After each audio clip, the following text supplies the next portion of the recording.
welcome back students. Let's go ahead. In the last video we talked about solid wastes, किस तरीके से वो आता है, जैसे कि municipal, industrial, mining, hazards waste, dysfunctional ships and all, and the electronic wastes. Now let's discuss about controlling the solid wastes. Solid waste जो होते हैं इनको जनरली 4 तरीके अपनाए जाते हैं बेसिकली कंट्रोल करने के लिए: recovery and recycling, source reduction, burning and dumping. First is recovery and recycling. As the name suggest, आप देख सकते हो, ठीक है, रिकवर कर लेना. जैसे सपोज करो, what do we use plastic, metal waste, polythene, papers, cardboard, इस तरह की बहुत सारी चीज़ें we use and throw it out. So industry tries to recover it, means tries to take it back. Who gives them back? Rag pickers. जो कूड़ा कचरा ढोते हैं ना लोग, वो देखते उठाते हैं और वो जाके उन्हीं को बेचते हैं. So this way they recover it, take it back and recycle it.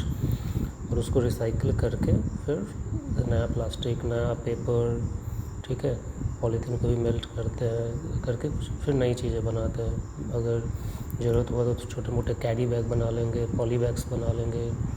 तो इस तरीके से वो रिकवर करके रिसाइकिल करते हैं with the help of rag pickers. या फिर जो हम भी जो कूड़ा कचरा ख़रीदने वाले आते हैं, देखते हो, ये लोहा ये वो चिल्लाते रहते हैं, तो वो भी जाके वापस कंपनीज़ को ही बेचते हैं. तो this is the first method, recovery and recycling. Second is source reduction. मतलब जहाँ पे बन रहा है वहीं पे उस चीज़ को ख़त्म कर देना, ठीक है. तो करते क्या है, सबसे पहले कंपोस्टिंग. जितने भी ऑर्गेनिक वेस्ट वगैरह निकलते हैं, जैसे किचन वगैरह से निकलते हैं, राइट, और animal excreta, human excreta, what do we do with all this things? उनको लेके और ज़मीन के अंदर गाड़ दिया जाता है, ठीक है, और उसके ऊपर थोड़ा सा पानी का layer and then covered it with soil. So this process is called composting. After 3 or 4 months that gets converted into manure, so that is rich in nutrients and all. So this process is composting. दूसरा होता है गोबर gas plants. ये जो composting कर रहे हो आप, उसमें बहुत सारे गैसेस वगैरह भी निकलते हैं, ठीक है. तो उसके लिए क्या करते हैं, सेम प्रोसेस करते हैं, ज़मीन के अंदर चीज़ों को गाड़ देते हैं. और इस बार मान लो 3 फीट तक गाड़ा है तो 3 फीट का और स्पेस छोड़ दिया जाता है. क्यों? क्योंकि जैसे ही उसके गलने के बाद जो गैस इकट्ठा होगा, वो उसके लिए तो कुछ स्पेस चाहिए ना, तो वहाँ पे इकट्ठा होता है and that is connected to pipe and all. तो बाद में जब ये वेस्ट डिकम्पोज होना शुरू होते हैं तो उससे गैस निकलते हैं, जैसे मीथेन, पार्टिकुलरली मीथेन ज़्यादा होता है, बायोगैस, तो क्रिएट होता है and that is taken out with the help of pipes and supplied to 1 or 2 houses. And then is sludge burning, ठीक है. स्लज जो निकलते हैं इंडस्ट्रियल में, खास करके थर्मल पावर प्लांट्स वगैरह, उन सबसे बहुत सारे स्लज वगैरह निकलते हैं. तो उनको जनरली कोल वगैरह के साथ मिक्स किया जाता है, ठीक है, because coal is a good absorbent, और उसको लेस टॉक्सिक बनाने की कोशिश की जाती है. तो जितने भी बायोडिग्रेडेबल सब्सटेंसेस हैं उसको ज़मीन के अंदर गाड़ के रिसाइकलिंग करके ये सब चीज़ करके हम कंट्रोल कर सकते हैं. फिर हॉस्पिटल्स वगैरह में क्या होता है, बहुत ही हज़ार्डस, उससे तो देख ही सकते हो, बहुत सारे ख़तरनाक केमिकल्स वगैरह सब निकलेंगे, डिसइंफेक्टेंट्स वगैरह होते हैं, उससे बहुत सारे हार्मफुल माइक्रो ऑर्गेनिजम्स भी निकलते हैं, नीडल्स निकलते हैं. तो इनको ट्रीटमेंट के लिए इंसिनरेशन किया जाता है. इंसिनरेशन तीसरा प्रोसेस जो मैं बताया था ना, बर्निंग. तो तीसरा बर्निंग है incineration. Incineration is aerobic combustion. बहुत से ज़्यादा ऑक्सीजन सप्लाई दिया जाता है अराउंड 1000 डिग्री सेंटीग्रेड टेम्परेचर, और उस पर हर एक चीज़ कम्प्लीटली बर्न हो जाता है. लेकिन उससे एक थोड़ा सा दिक्कत ये होती है कि उससे स्मोक वगैरह भी निकलता है, ठीक है. या फिर उसके साथ पायरोलिसिस की जाती है. Pyrolysis also a kind of burning.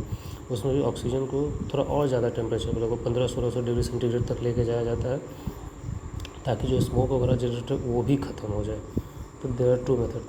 हम 4 मेथड बोले थे, recovery, recycling, source reduction, burning. तो these are the methods of burning. Burning में 2 है, incineration, burning at temperature around 1000, that is incineration, and burning at temperature around 1500 degree centigrade, that is pyrolysis,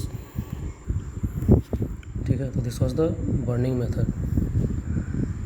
फिर हमने क्या बताया, dumping, last land filling जिससे बोला जाता है, डंप कर देना, ठीक है. Is the piling of waste on selected low lying land. मतलब कोई गड्ढा गहरा वाला एरिया हो, वहाँ पे पाइल कर देना, मतलब इकट्ठा कर देना, दैट इज़ डंपिंग.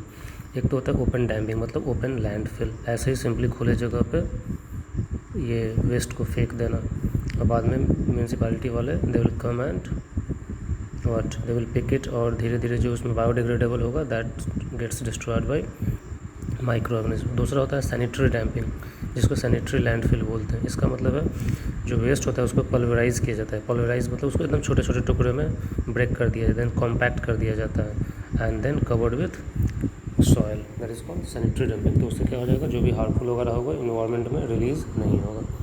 ठीक है, this is sanitary dumping. So these are the methods. अच्छा, एक मेथड और होता है जो आप देख रहे हो अपने स्क्रीन पे, पॉली ब्लेंड। ठीक है, पॉली ब्लेंड इसमें करते क्या है, दिस इज़ मतलब it's a kind of modified plastic. इसमें क्या करते हैं, बिटुमेन, आपने पढ़ा होगा bitumen is a kind of what,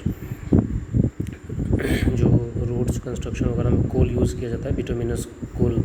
4 type के कोल होते हैं ना, तो उसमें से बिटुमिनस जो मोस्ट वाइडली यूज्ड कोल होता है। प्लास्टिक वगैरह को उसके साथ मिक्स कर दिया जाता है, ठीक है, बिटुमेन वगैरह के साथ, और फिर उसको यूज़ किया जाता है ये रोड्स वगैरह के कंस्ट्रक्शन में। तो उससे क्या हो गया, प्लास्टिक जो इधर उधर फालतू का पड़ा हुआ है ज़मीन पे and disturbing the whole environment and all, so उसका एक कुछ ढंग का यूज़ हो जाता है and we reduce the pollution done by plastic. हमारे कंट्री में बहुत ज़्यादा नहीं होता है, but outside our country this method is being widely used in construction efforts. They are collecting all the plastics throughout the countries, mixing it with the bitumen and using them in constructing roads, silt and all these things, and that actually is making a very, what do you call that, safe road and very hard roads which has longer lifespan. Okay, फिर ये सब तो हमने देखा। Agro chemical waste से electronic waste वगैरह, इसको भी क्या करते हैं, इन सब को भी या तो लैंडफिल या इंसिनरेशन, क्योंकि ये भी हॉस्पिटल की तरह ही ये सब चीज़ें जो इलेक्ट्रॉनिक वेस्ट होता है, कंप्यूटर वगैरह ज़मीन के अंदर गाड़ सकते हो, but that will destroy the land and all. तो लैंडफिल करते हैं, but the best use is to destroy them, completely जला देना। इंसिनरेशन प्रोसेस जो हमने भी पढ़ा, ठीक है, जितने भी, क्योंकि उस समय मोस्टली क्या होता है, मेटल्स होते हैं कंप्यूटर्स वगैरह में, आयरन, सिलिकॉन भी बहुत ज़्यादा होता है, because that is silicon is the base material for all this semiconducting devices and, ठीक है। एग्रो केमिकल वेस्ट वगैरह में भी क्या निकलता है, टॉक्सिक केमिकल्स वगैरह निकलते हैं। हम ऑलरेडी पढ़ चुके हैं कि when these chemicals are being released in water bodies they cause another problem, that is biomagnification and eutrophication, ठीक है।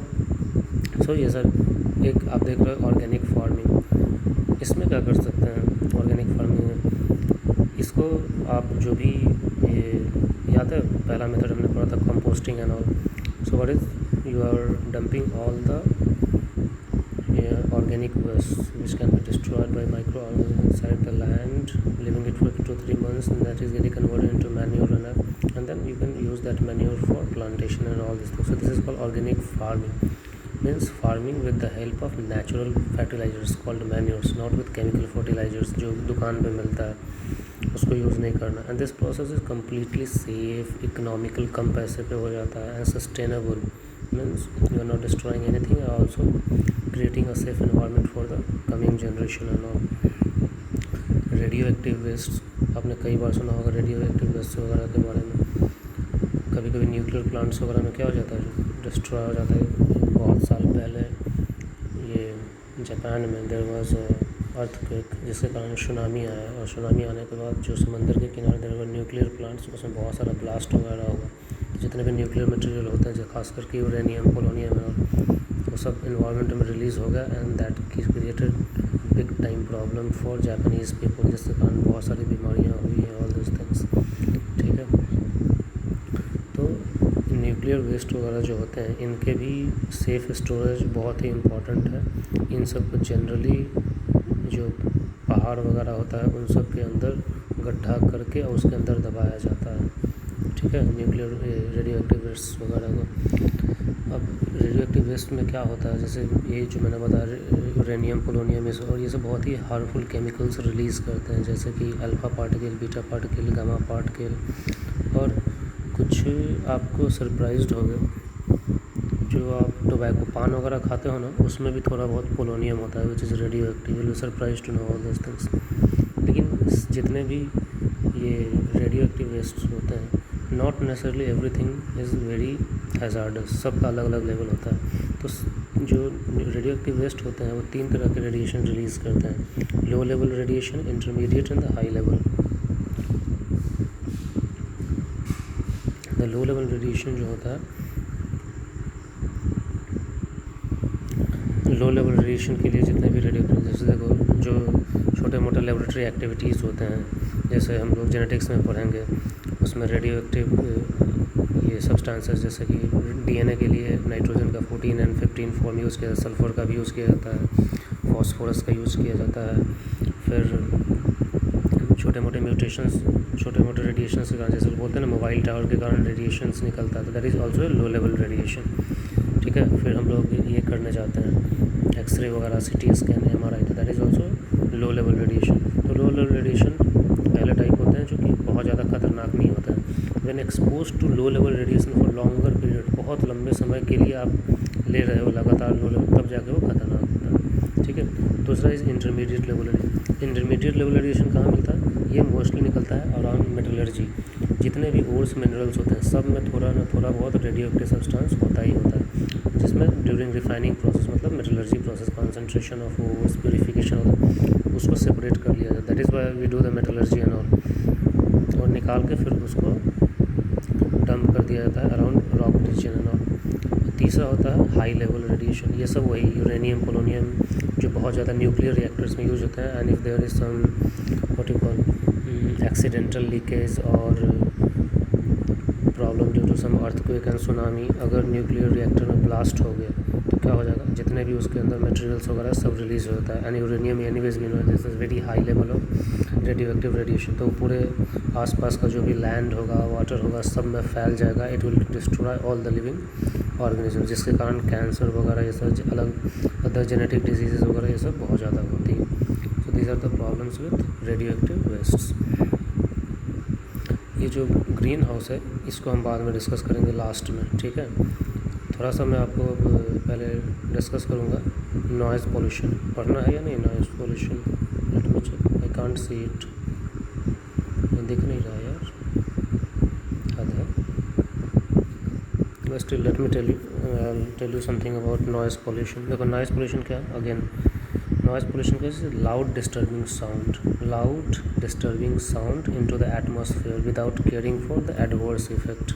जैसे होता है ना, आप बहुत कोई म्यूज़िक तेज़ बनाता है तो आप परेशान हो जाते हो, तो क्या होगा, other person is doing and he और शी इज़ नॉट केयरिंग कि आप पे क्या असर पड़ रहा है। तो noise pollution is a loud disturbing sound present in the atmosphere without caring for the adverse effect of it.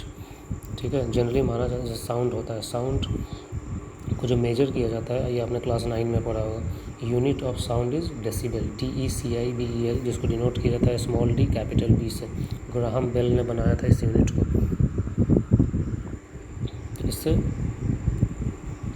क्या होता है, साउंड का लेवल पता लगाया जाता है, ठीक है। फिर फ्रिक्वेंसी जो होता है हर्ज में दिया जाता है। ह्यूमन की हियरिंग फ्रिक्वेंसी रेंज क्या होती है, 20 to 20,000 हर्ज। तो उसको जाने दो, हम सिर्फ साउंड के डेसिबल की बात करेंगे। जनरली माना जाता है कि 60 to 70 डेसिबल तक का जो साउंड होता है दैट इज़ गुड, मतलब उससे ज़्यादा, उससे कोई शरीर पर असर नहीं पड़ता। बट जैसे 80 डेसिबल से ऊपर साउंड हो गया that is called noise pollution, ठीक है। That is noise pollution. जो आप जो जनरली हम जो बात करते हैं एक दूसरे से दैट इज़ 60 डेसिबल। जब थोड़ा चिल्ला के बात करते हैं तो दैट इज़ 70 डेसिबल, तो वो भी एक हद तक ठीक है। लेकिन जैसे ही आप गाड़ियों वगैरह बजाते हो, scooter, motorcycles and all this things, that is 80 decibel. Truck, बस 90 to 100 डेसिबल। जेट एरोप्लेन्स वगैरह जो होते हैं, देखो कितना इरिटेटिंग होता है, हमारे स्कूल के ऊपर से भी पास करता है, तो that is 150 decibels. And rockets वगैरह 180 to 200 डेसिबल्स तक जानते हैं, तो वो सब ऐसे भी बहुत ख़तरनाक होता है। अगर आप 80 डेसिबल का जो लिमिट है कि उससे ऊपर साउंड पोल्यूशन होता है, मान लो आपको दिन में लगभग 3 से 4 घंटे 80 डेसिबल का साउंड आप सुनते हो, मान लो 3 से 4 घंटे 80 डेसिबल का साउंड डेली सुन रहे हो फॉर 10 ईयर्स, तो आपकी सुनने की कैपेसिटी थोड़ी कम हो जाएगी, ठीक है। This is one of the problem. अब क्या क्या सोर्सेज हो सकते हैं, इंडस्ट्री हो सकता है, बहुत सारे फैक्ट्री से भी बहुत सारे आवाज़ आते हैं, जैसे टेक्सटाइल मिल, प्रिंटिंग प्रेस, बड़े बड़े फैक्ट्रीज जहाँ पे केमिकल का प्रोसेसिंग वगैरह होता है, ठीक है। एग्रीकल्चरल मशीन्स जैसे कि ट्रैक्टर, हार्वेस्टर, ट्यूबवेल, ये सभी बहुत साउंड करते हैं। देन डिफेंस इक्विपमेंट्स जैसे रॉकेट, जेट एयरप्लेन्स, टैंक्स, ठीक है। फिर एंटरटेनमेंट इक्विपमेंट जैसे टीवी, रेडियो, ये सब। Then domestic gadgets, air conditioners, vacuum cleaners, mixers. Mixer जो हम घर में मसाले वगैरह या किसी भी चीज़ के लिए देखते हैं वो भी बहुत तेज़ साउंड यूज़ करता है। Then public addressing systems like loud speakers, microphones, all this things. Transport का तो कुछ भी आप देख लो, जो कुछ भी, बस, ट्रक, एरोप्लेन्स, मोटरसाइकिल, स्कूटर्स। फिर कोल इंडस्ट्रीज़ में ब्लास्ट करने के लिए डायनामाइट वगैरह यूज़ किया जाता है, वो भी बहुत ख़तरनाक आवाज़ देता है। Then crackers use during festivals and marriage and all. तो ये सब क्या होता है, कंस्ट्रक्शन वर्क, बड़े बड़े शहरों में जो बड़ी बड़ी बिल्डिंग बनती है उसके अराउंड बहुत ज़्यादा साउंड होता है। तो दीज आर नॉइज़ पोल्यूशन के सोर्स। उसका इफ़ेक्ट क्या होता है, एक तो हमने ऑलरेडी देख लिया, effect on hearing. 80 decibel 100 decibel तक का साउंड अगर आप कंटिन्यूस 10 साल के लिए सुन रहे हो डेली 3 से 4 घंटे, तो आपकी हियरिंग कैपेसिटी कम हो जाएगी। फिर अगर आप 150 डेसिबल से ऊपर का साउंड अगर लगातार सुन रहे हो तो वो आपकी ईयर ड्रम को डैमेज कर देगा, ठीक है। तो ये सारी प्रॉब्लम होती है, मतलब इफ़ेक्ट ऑन हियरिंग। फिर then there are general effect on health also. उससे स्ट्रेस होता है, एंग्जाइटी होती है, डिप्रेशन होता है, हेडेक होता है, ठीक है। ब्लड वेसल्स डायलेट हो जाते हैं, डाइजेस्टिव सिस्टम पे असर पड़ता है, क्योंकि ये सब क्यों हो रहा है, स्ट्रेस के कारण होता है। हार्ट बीट बढ़ जाता है जब बहुत ज़्यादा तेज़ आवाज़ आप सुनते हो तो, ठीक है, क्यों, क्योंकि ब्लड वेसल्स वगैरह कंस्ट्रिक्ट कर जाता है। ब्रीदिंग पैटर्न चेंज हो जाता है, स्लीपलेसनेस करता है, नींद नहीं आती है लोगों को, इंसोम्निया होती है, ठीक है। इमोशनल डिस्टर्बेंस भी ये कर सकता है। तो ये सारी प्रॉब्लम्स हैं। कैसे ये कंट्रोल करना है, डिफरेंट प्लेसेस पे वो डेसिबल मीटर लगाया गया, गवर्नमेंट ने लगाया है, ताकि देखे कि किस एरिया में जनरली एवरेज किस डेसिबल तक का साउंड क्रिएट हो रहा है, तो उसके हिसाब से वहाँ पे वो इंडस्ट्री को, ट्रांसपोर्टर्स को ये वार्निंग देता है कि इतना तेज़ नहीं चलाना, उतना तेज़ नहीं चलाना, इतना आवाज़ नहीं करना, उतना तेज़ आवाज़ नहीं करना। और ये सब किससे किया जाता है, लॉज बनाया जाता है, नॉइज़ पोल्यूशन कंट्रोल लॉ वगैरह बनाया जाता है, उसी हिसाब से ये किया सबके लिए डिफाइंड है। कि जैसे आप डे टाइम में इंडस्ट्री है तो इंडस्ट्री को बोला गया कि डे टाइम में 75 डेसिबल तक का साउंड क्रिएट कीजिए और रात में सिर्फ 70 डेसिबल का। जो कमर्शियल जोन है, मतलब बाज़ार वगैरह है, वहाँ पे बोला गया है दिन के टाइम पे 65 डेसिबल का, रात के टाइम पे 55 डेसिबल का। रेसिडेंशियल जोन जहाँ पे लोग रहते हैं वहाँ पे माना जाता है कि 55 डेसिबल तक का साउंड होना चाहिए और रात के टाइम पे 45। और जो साइलेंस जोन होता है वहाँ पे 50 डेसिबल और रात के टाइम पे 40 डेसिबल, ठीक है। साइलेंस जोन्स बनाया जाता है, हॉर्न फ्री जोन्स बड़े बड़े शहरों में है, हमारे छोटे शहरों में तो नहीं है, लेकिन साइलेंस जोन बनाया जाता है ताकि लोग जाके वहाँ पे बैठ सकें शांति से, थोड़ा सा रोज़ के दिन रात के हो हल्ला से बाहर निकल सकें, ठीक है। मशीन्स, नई नई टेक्नोलॉजी बनाई जा रही है ताकि वो कम से कम साउंड करे, चाहे वो इंडस्ट्री का मशीन हो या आप उसमें यूज़ करते हो, गाड़ी घोड़े में यूज़ करते हो, उन सब में लाउड स्पीकर्स, इन सब को भी वॉल्यूम लो रखना चाहिए, उसमें भी टेक्नोलॉजी आ रही है। क्रैकर्स वगैरह के यूज़ को कंट्रोल करने की कोशिश की जाती है।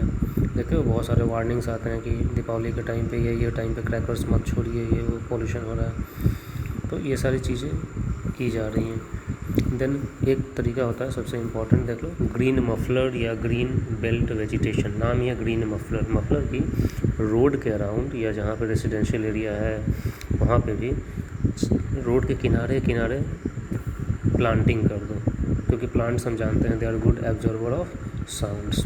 तो उससे बोलते हैं ग्रीन बेल्ट या ग्रीन मफलर, ठीक है। सिर्फ वही नहीं करता है, वो स्मोक को, डस्ट को, पॉल्यूटेंट्स को, सबको एब्जॉर्ब कर लेते हैं प्लांट्स वगैरह। टॉक्सिक गैसेस को वो एब्जॉर्ब कर लेते हैं, साउंड को अच्छे से एब्जॉर्ब करते हैं। So this is called planting green belt या ग्रीन मफलर इसे बोला जाता है, ठीक है। So these are the ways to control noise pollutions, ठीक है। अब हम बात करेंगे एक दो एनवायरमेंटल इश्यूज़ जो हमने अभी देखा है यहाँ पे, ओजोन होल का एंड द ग्रीन हाउस का। और एक बार वो जब ख़त्म हो जाएगा तो then will talk about environmental laws, मतलब क्या क्या लॉज हैं for protection of earth and human civilization from pollution. So let me close this video. In the next video we'll start with greenhouse effect, ozone depletion, and then laws to control pollution.